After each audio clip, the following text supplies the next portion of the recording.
Welcome to the Global Innovators in Business series. Today, we're so excited to have with us Sam. And Sam is the founder of Claim.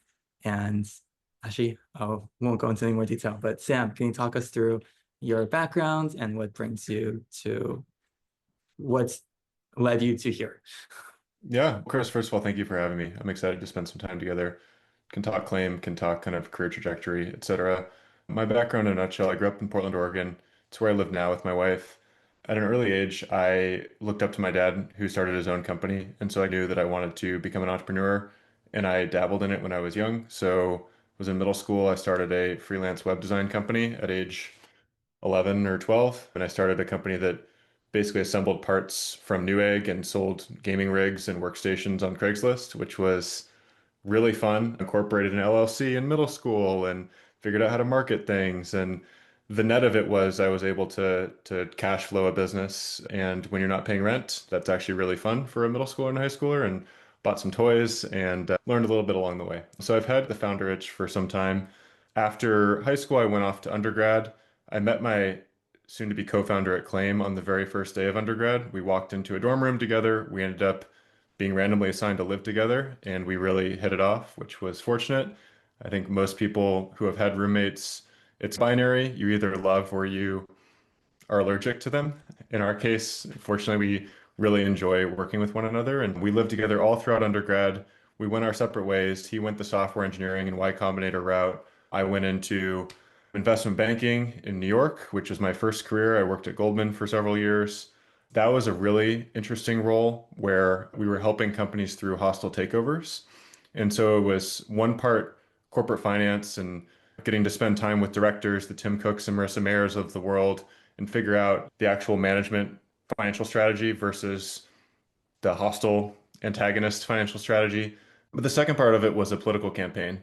And where some of these hostile bids actually went was we had to go out on the road and essentially lobby shareholders to cast their votes for management's plan if we were on the defense side. And so it was really a lot of storytelling and this niche but highly impactful role in finance that I was able to find myself in. From there, I moved over to Goldman's principal investing side, and in particular worked on impact investing. So the mandate there was let's take Goldman's balance sheet and let's actually invest it into real estate projects, into services, into mission-driven companies that hit a double bottom line. And it was actually a really interesting and scalable model. We were investing about $1 billion a year. There were 10 people, 10 investors on the team. It was a tremendous learning opportunity. One of the experiences I had was leading an investment into a Series A company we were doing there. And it was that final experience of getting to work with a set of founders that was the jumping off point to starting a company of my own. The experience I had though working with them was almost one of imposter syndrome. So, okay, I'm trying to help these founders work through these tough problems. I haven't been a founder myself. What would be the right time to start something? Why not now? The one caveat is I didn't feel that I had the network or the proximity to the one person I would want to start a company with, my co-founder. He was in business school at the time, doing a joint program between the engineering school and HBS at Harvard. And so I applied to that program, HBS and the Kennedy School. We were able to get back together. We lived in a dorm room again with a whiteboard, the whole shebang, and Claim actually came out of my final year in graduate school. So the final semester was fantastic. I was able to basically have one deliverable, which was produce a business plan. And it just so happened that business plan was Claim. And so we ended up raising a pre-seed round at the beginning of my final semester at HBS, which was 2022 at this point. Wow. It's almost like a methodical plan from the start of undergrads, or actually even before that to now. But like listening to you say, it's also there's twists and turns along the way that you've learned experiences, you've gained new knowledge that's funneled you into this like understanding who you want to be and where you would find the most impact and drive to do something. And that Yeah, ended up it may look intentional in retrospect, and I've certainly designed it that way, but there's so much luck and kind of serendipity involved too. this is super fascinating. What made you think that your roommates could be a really good co-founder? What were the skill sets and what did you have that he had, he didn't have, or what did he had that you didn't have? Yeah, I feel very strongly about this. For all the solo founders out there, my heart goes out to you because the solo founder journey is not one I would recommend. And it really helps, given the highs and lows of trying to start something new, to have someone in the ring with you who you can deeply trust. And that's what it comes down to. And that's why I think Tap and I, my co-founder Tap, and I clicked so well is we had a deep foundation of trust as we were becoming adults ourselves and figuring out who we were and what we stood for. And I think we stood for the same things in terms of core values, but also just curiosity about the world and ambition. I think what drives me and what excites me about Claim is going back to the experience of building a freelance web design company. I love the design aspect of it, the kind of creative aspect of what we do. And until about 6 months ago, I did all the design at Claim and that does not scale, but it's still something that gives me a lot of energy. And so it's marrying that design with an internet scale platform, meaning the design can be put out into the world to basically any consumer with a smartphone. Like that is super, super energizing to me. I think Tap shares that same level of ambition of wanting to create a true internet scale business. But what Tap also brings to the table, which is really important in a co-founder relationship, is skill set complementarity. So Tap is the best engineer I've ever met, full stop. He also happens to have an MBA, and so he can spar with me and be a thought partner on the business side. So that's what I think allows us as a co-founding team to build on the trust we have and also just hit above our pay grade, or essentially the individuals being less than the sum of the parts in a way. Super cool. And yes, talking to people who have found the companies on their own, it's yeah, a very long and arduous journey, but Yeah. having someone there to help bounce ideas is yeah, super helpful and super yeah, it balances out like the highs and lows of each other. Okay, so what was the foundation of Claim? What was the problem you were seeing, and why was Claim the solution? Yeah. Claim, like many companies, didn't start and end with the same set of insights. I would say the same kind of like DNA exists in what we started with, but the application has evolved over time. So where Claim started was asking ourselves, what would owning something on the internet look like? And you have to remember back in 2021, this was peak blockchain kind of fever and that kind of stuff. And we weren't interested in any of the crypto side of it or any of the mania around financial speculation. What we were interested around is what does a digital experience of owning something look like? If I own an iPhone in the physical world, like again, internet scale, private property ownership would be really interesting. And so if you ask yourself, what would owning something on the internet look like in the simplest form? It would require no knowledge or no technical expertise to do it. The things that you own would be familiar to you. You could earn them or get them for free, not do a bunch of work. And it should feel like something where your friends are already there, where there's some existing kind of network. And that was Claim V1, which essentially was building Pokemon cards for brands.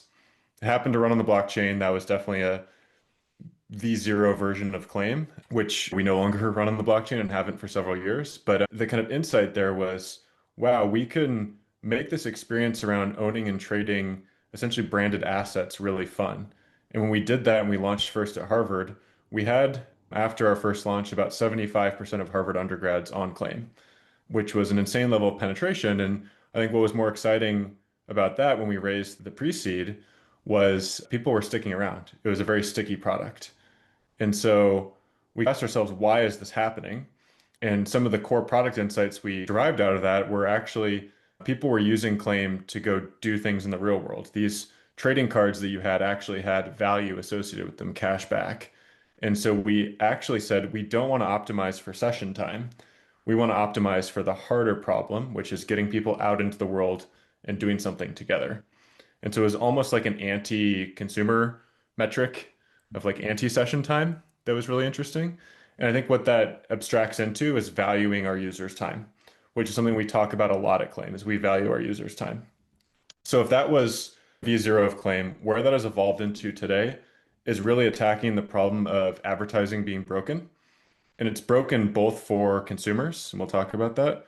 It's also broken for brands and merchants. And maybe starting with the merchant side, most people don't know this. The average company spends a lot of money on sales and marketing. and they're trying to reach you on Instagram, they're trying to reach you on TikTok, they're trying to reach you on Google. And that has become a very difficult proposition because of cookies declining, because of Apple's privacy technology, which is net beneficial, because 60% of Gen Z uses ad blockers, because AI slop is making advertising an absolute nightmare for both sides. All of this has essentially bubbled up into the cost of advertising. The cost to acquire a new customer for a brand has tripled in the past 8 years. And so the system is broken. The system is $600 billion a year. It is literally probably the biggest market out there in the US, dominated by the Googles, the Metas, the TikToks of the world. So that system's broken. Shifting gears to us as consumers, do you really enjoy getting bombarded by ads all the time? I think most people would say no. And so we have a situation where ads aren't working, consumers are bombarded with ads in their feeds. There has to be a better system here. And so with Claim as a rewards app, we pay you to eat and shop every week. And the way we do it is once a week on Thursday at 11 a.m., we do a drop, and it's the drop. It's something that a lot of our folks look forward to every week. So we send a text. The text is usually a little edgy or some cultural reference. It brings you into the app and you unwrap your brand of the week. And again, going back to Claim V0, this is a trading card. You could get a Sweet Green trading card or a Shake Shack trading card or a Lululemon trading card. A lot of food and beverage is what we focus on, as well as on fitness and four wall. You get this trading card has cash back associated with it, and it is richer than really any other cash back program out there. And I'll explain how we do that in a minute. But the beauty of Claim is, let's say you get a Sweet Green claim for the week. Now that claim is worth $10. It's almost worth, with inflation, it is worth the lion's share of a salad. You then go to Sweetgreen and you just pay with the same card that you've linked to Claim, and you get a Venmo back from Claim. And it's this really seamless experience where you're not pulling out a coupon code, there's no QR code. It is all in the background because we respect the user's time, and you get that moment of magic of cashback coming back to you through Claim. And the reason that we can essentially pay you to eat and shop is because we're taking that ad budget that brands are currently trying to get your eyeballs with, and we're giving that back to consumers. We're giving that back to you via cashback. Claim sits in the middle and takes 20 to 30% margin on distribution. But essentially, we're reinventing the advertising model, the direct response, and the performance marketing model as we know it. And we think it's much more of a win-win to put money back into consumers' pockets, pay you to eat and shop, brands get new consumers or people they want to retarget, and it just creates a more kind of symbiotic relationship for folks.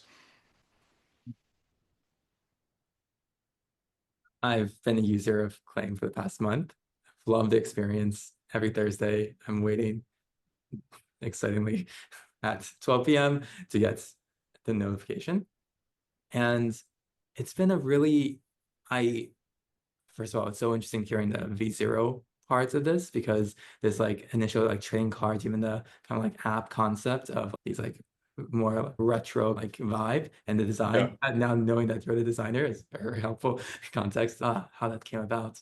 And the key insight there is like valuing the customer's time, which is a really, I don't think any company is talking about it that much. It's like such a unique concept of everybody's so busy and like how do you get out to do things? And I use the app once a week for 10 seconds, choose something, but I know and I'm waiting for that every week, which is how did that initial motivation come about? It's like, why is that was an important factor for you and your Yeah, company? there's a couple principles that underlie all we do. One is valuing the user's time, right? Because it's harder for us to get you go do something than it is to get your eyeballs, right? So we'd much rather get you to go do the harder thing because that's what drives economic value here. The second principle that we rely on is scarcity. So as opposed to other offers or rewards or any kind of similar concept, this isn't a menu of things that you get to choose from. We've curated and personalized the one brand that we want you to choose. You get to choose one of three, but we've personalized that set to you every week based on where you've shopped before. And so the element of curation and scarcity is really important. You can't just pick something off the shelf. We actually want to give you fewer things because you'll be more likely to use them. The last principle that we talk about a lot is $5 on claim feels like more than $5. So to use an example, Chris, if you and I got Shake Shack claims together, or I got one and we planned an evening around it, You and I go there, we have an awesome conversation, we have an awesome meal together. We're now going to remember that. Maybe we go back to Shake Shack every once in a while ourselves or together, but that whole experience feels like more than the $5 that was the trigger to get us to go. And so on Claim, you don't really see numbers. You have to click into things to figure out values, and that's really intentional because the entire app experience cannot feel transactional. It should feel more emotional. And that underpins a lot of what we do. Super interesting. But also your question on like the drop and the same time every week. This is just creating moments in the week. HQ Trivia did this. T-Mobile Tuesdays does this. Guilt used to do this when TV shows are on certain times of the night. Game of Thrones on Sunday. If you can create that set of expectations and a ritual around it, it's really powerful. We've heard from some of our users that claim is literally the one moment of joy in their week, which is sad on one hand and also like really cool on another. If we can play like a small role in getting people online to offline, getting people to go spend time with friends, especially amidst kind of digital loneliness and everything, that's a really cool place to be. So I know you were a student in Harvard and your initial customer base was Harvard students. How did you initially launch it? How did you start? Like, what was your initial groundwork of getting momentum and getting building the initial traction?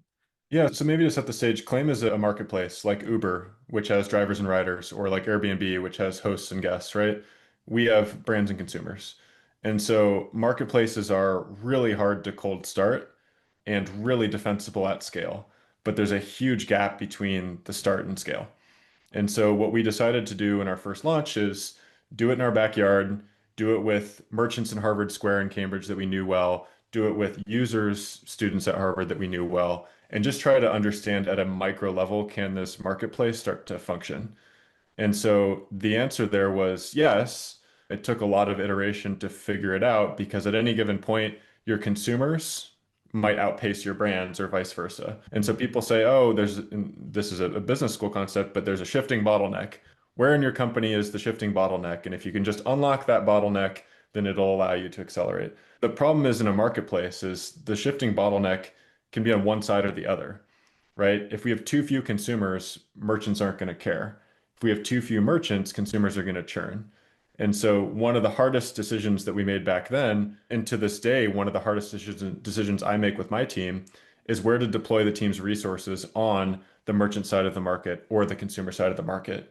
And how can you essentially read the metrics to say, we've reached a plateau on one side or the other, Mm. let's redeploy resources. And so we started at Harvard. Once we started to get that to work with 75% of campus on and a lot of merchants in Harvard Square, we went to other universities in Boston University, Northeastern, Boston College, and started to test those universities at different profiles, right? Public university, commuter campus, residential campus, private, religiously affiliated, et cetera, and start to map what launching on these campuses looked like. And our campus launch strategy, like many other campus apps out there, Fizz, obviously Red Bull with early ambassador stuff, Side Chat, any of these sort of campus focused GroupMe apps, the reality is it's scrappy and it is feet on the street. It is going to talk to students, tabling, getting product feedback, partnering with Greek orgs or student groups, and just trying to get early network density. And so the plan for us and what we did early on is we would get to 20 to 30% penetration on a campus in the first few weeks. And once we were able to get that sort of penetration, the app would grow on its own and we could take our team and kind of parachute into the next campus. And so this was January 2023 through June 2023. We won Boston campuses. We then expanded across the country, ultimately to about 90 campuses. Or- The thesis there is college was our beachhead. College was our beachhead because we have college students who are excited to go try new places. It's very socially dense, so you're doing it with friends, allows us to test quickly and cheaply. But ultimately, where Claim is going and where we have gone is not only 18-year-olds, but 18-year-olds up through 28-year-olds, mid 30-year-olds, right? What's nice is given economic uncertainty out there, everyone's looking for a little bit of a way to treat themselves and to go do things they couldn't otherwise afford. And so that appeals across ages. And so after launching on 90 campuses, we made the transition to cities. And again, market-based launch, just like Uber. But now we're in 10 of the largest cities across the country. and we're serving not only college students, but folks well into their 30s. And so that's where we are today. It's super fascinating. And as a student, I see the attraction completely. Or not as a young professional, I'm getting free foods or like $5 or $10 off of my meal, and then I create an experience. I'm super like, yes, it makes a lot of sense for me. I'm super curious about on the vendor side. I think they're paying the money, so it's oftentimes more difficult to like get them on board. And how do you like use analytics and kind of show them what advertising can look like? Yeah, excellent question. In terms of merchant go-to-market, my philosophy is let's go find the lighthouse customers out there. By that, like digitally native aspirational customers, like in the salad category, it's Sweetgreen. In the coffee category, it's Blank Street. And if we can win those customers, everyone else who looks up to them will also want to work with us. And so we ended up working even at a small scale with some awesome, large, many publicly traded companies who are willing to go early on experiment with us because we have the Gen Z audience that everyone wants to reach because we're creating these moments of magic that are in line with their own brand marketing principles. And so that's how we thought about the go-to-market there. The reality is our customers are paying a lot on traditional social media to reach people right now. For food, the cost to acquire a Gen Z customer broadly is $10 to $20. That is what they are paying as a tax to Instagram right now. I don't think most people realize that, but when you click an ad and you eventually go buy something at a fast casual or a quick service restaurant from an ad, it's cost that restaurant $10 to $20. So that is the reality. So it's actually not hard for us to go to them and say, hey, you're paying for this kind of like nebulous results here. Let's actually bring real customers in, which we can validate with you via our credit cards. And you're getting a true new customer, which you cannot do on Instagram. And I can't emphasize this enough. We worked with the Instagram team. It is impossible to look at an Instagram ad, click it, and then for that brand to say the same person who clicked that ad is the person who made a credit card transaction in the store. Ultimately, you can enroll in the loyalty program at a Sweetgreen, and that's what everyone wants, and that's great. But for that first, second, third, fourth purchase where you have not enrolled in a loyalty program, there is no way to connect those dots. And so with Claim, we can connect those dots.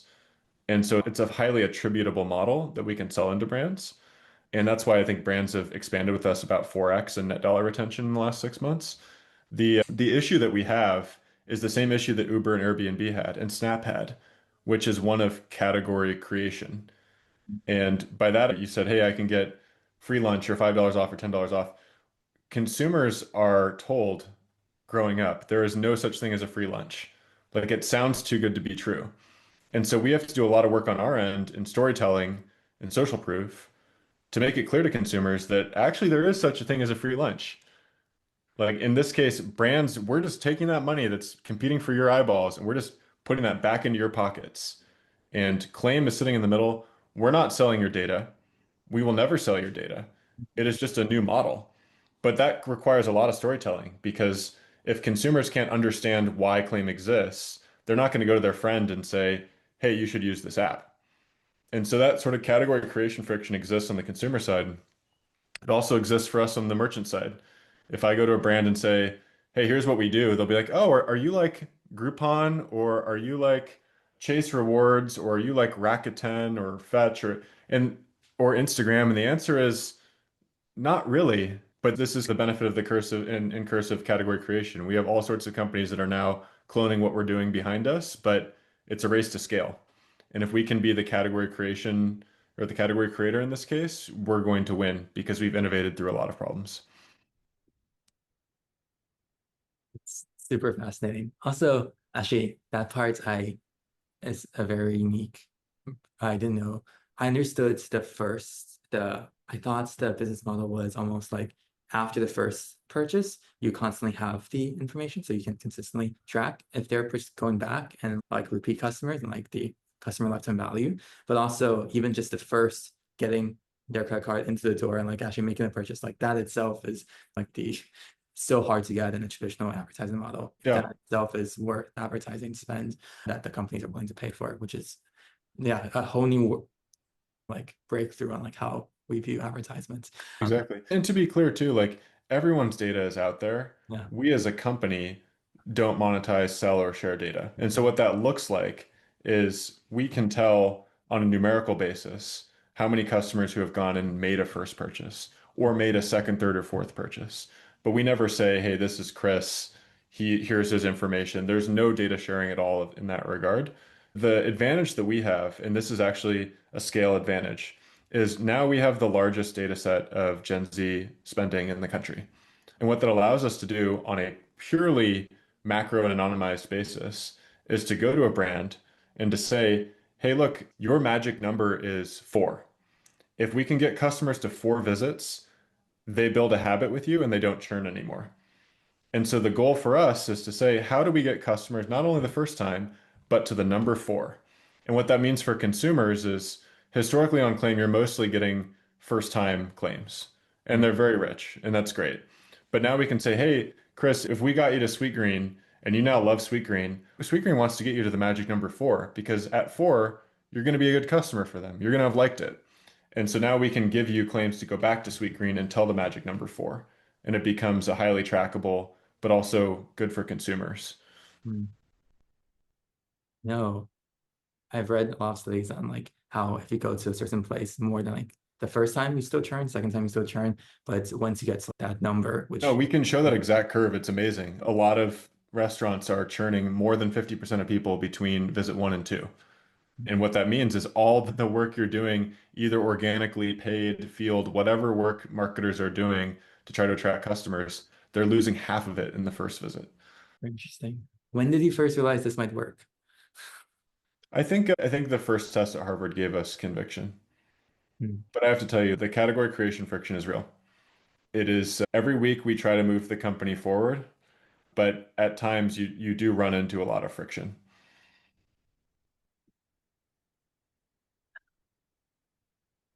Trying to build something from scratch and create a new concept is, yeah, this is such a difficult challenge, but I think every successful company has done that once. So I'm looking forward to seeing Claim uh, Yeah. continue and do that for this entirely new way of seeing advertisements.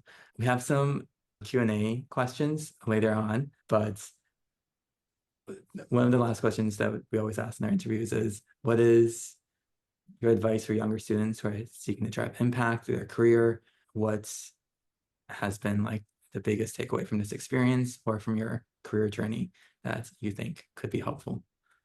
Yeah, I'll answer the second part first. Starting a company, working at a company, whatever the case may be, is a stressful experience for people that care about their careers and want to have impact. And for me, founding a company is stressful because, as we talked about, you hope that the trend is up and to the right, but the reality is it is a sine curve. And when you're building something from scratch, you take it deeply personally when it doesn't work or people don't want to use it or whatever the case may be. And what I've tried to learn, and the advice was given to me early on, is you need to detach yourself from the day-to-day kind of minutia and struggle.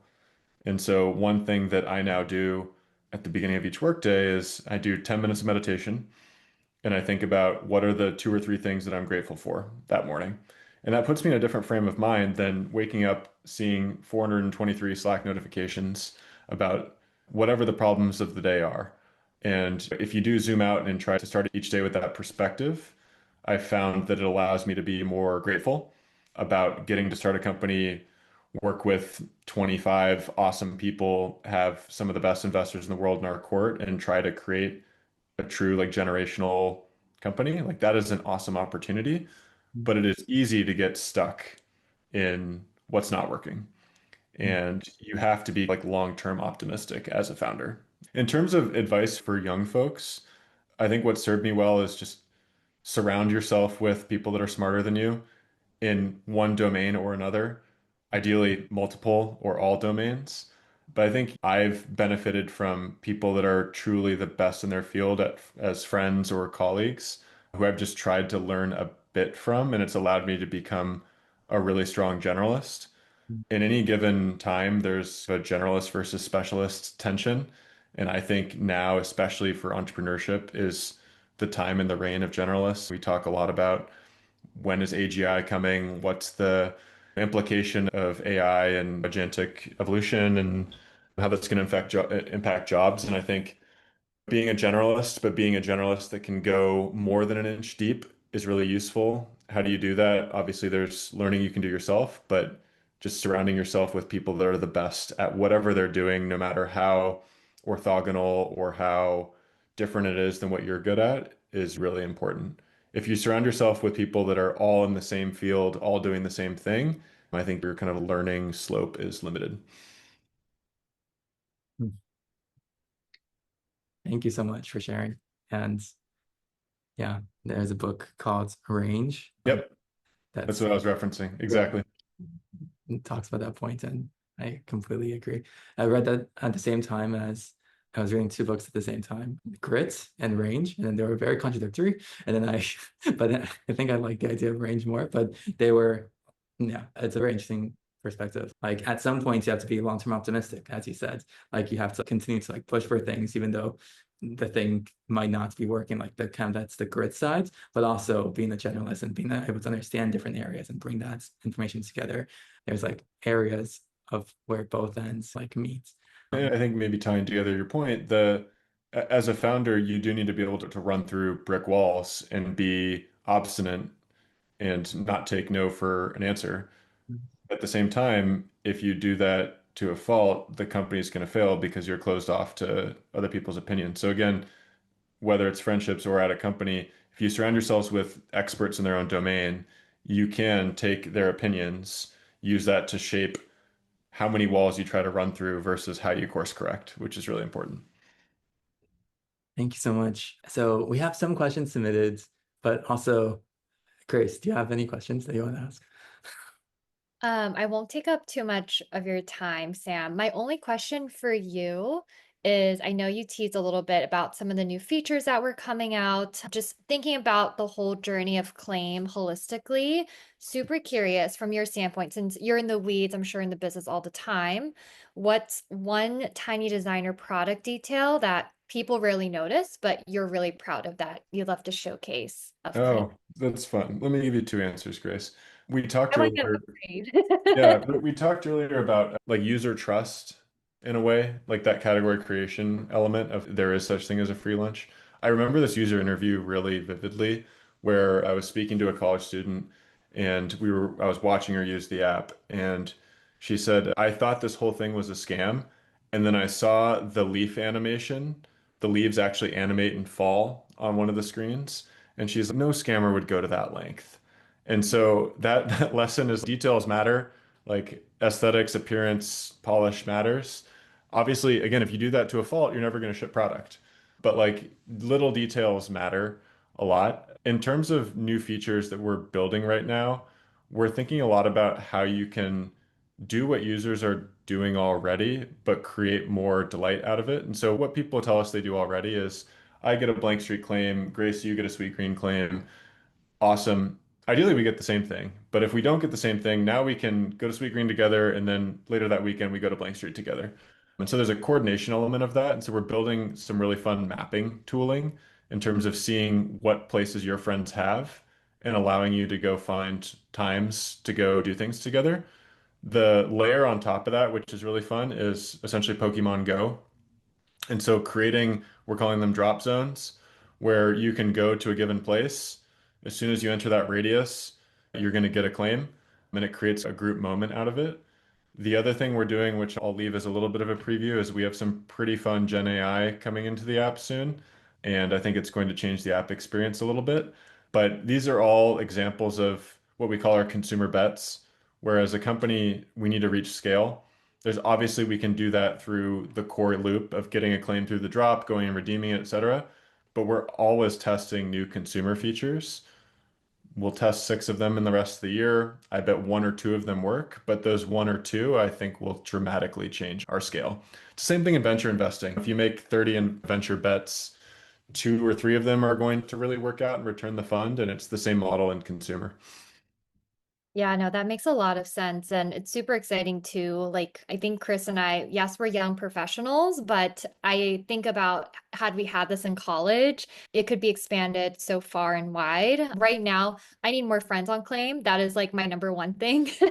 But it's been really exciting getting to explore DC and having the extra push to get me to where I need to be. And to your point on the drop zone, I think in one of your previous interviews, you mentioned how there was an accident one time, like you guys put it on a highway or something, Yeah. and then like people were still redeeming it, which is super exciting. So it's like all those little moments that even when it's not intentionally made, give you the data to push more features forward. And I think that is super exciting. And you've shared and showcased your journey so well. So yeah, thank you so much. Yeah, thanks.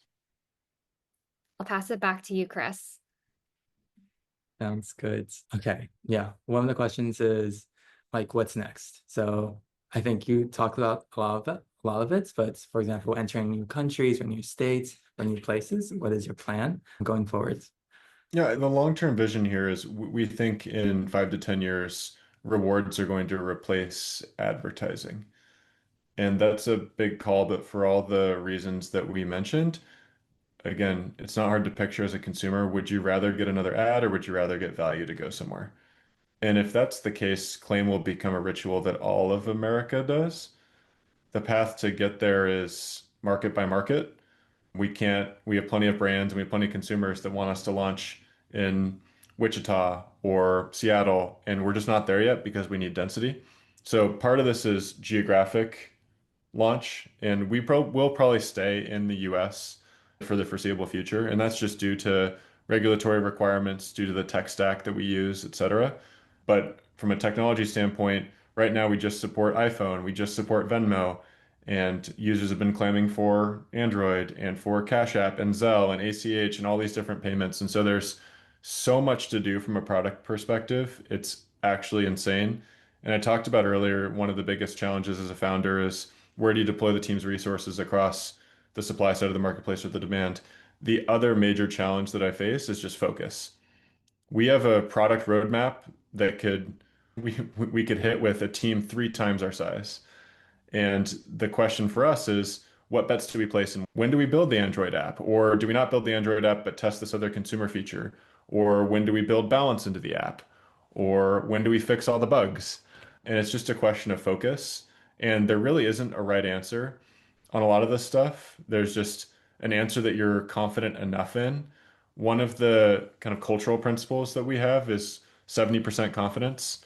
And by that, we mean if there's a reversible decision, if the decision is something that we can say, hey, we're going to do this, but we can pull it back if necessary, we take action at 70% confidence. If it is a one-way door, this is the old kind of Bezos axiom. If it's a one-way door, we need 90% confidence, but it takes a long time to get from 70 to 90%. And so all of our product planning is at the 70% threshold. We cannot take the time we need when we launch a new feature to get to 90% confidence it will work. We need to get it out in the world and see how users respond. That's super interesting. And yeah, I think to get to 90% confidence on a topic, it takes me to get 90% confidence on learning tests. It takes me like days or weeks to get to a point where I'm like that confident. So, Yeah, I would argue there's few decisions that you get to in life that you're at 100% confidence, if any. I think no, you're kidding yourself if you're 100% confident on major life decisions. So, it's super cool. I think, and there's a few other questions, but I know we're also close to time. We will let you go, but thank you so much for taking this time and yeah, and talking through with us. We look forward so much to hearing how Claim goes, and we'll keep you in the loop as we interview other people and compare different user experiences on the journeys of founders. And then in the future, we'll bring you back when Claim is the new advertisement. yeah, that sounds great. Thanks for having me, Chris. Thanks for having me, Grace.